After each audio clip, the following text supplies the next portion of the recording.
Part 4 ng new workstation ko, my workstation setup. Kaya nga, kamusta mga insan? Ako si Beloy.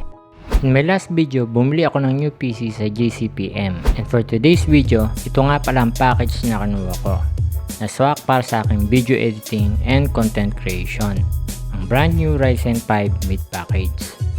Para sa processor ay ang AMD Ryzen 5 5600. Ito ay may 6 cores and 12 threads. It can help quickly load and multitask demanding applications such as video rendering, Adobe Premiere Pro, Adobe Photoshop.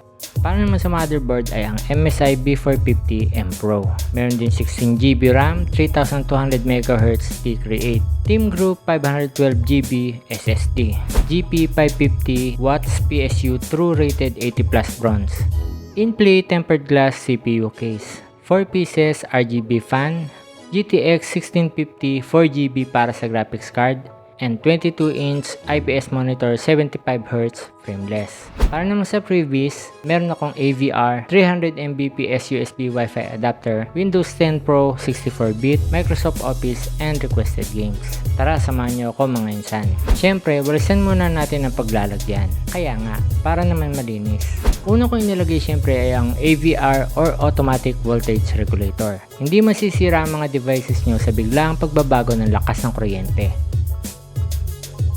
Next, ilagay na natin ang system unit. Na-setup na ito kaya ready to use na. Ngayon, ina-assemble ko naman ang monitor. HDMI cable ang kasama nito.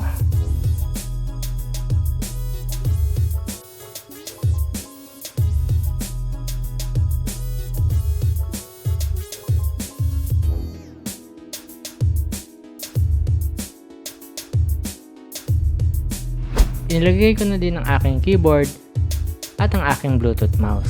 And now, moment of truth, power on and kunin na natin ang office chair.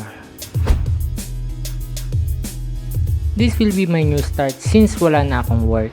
I will be continuing to look for opportunities online, creating content and taking care of my kids as well. Kaya samahan niyo ako mga insan sa aking bagong journey. Yun lang.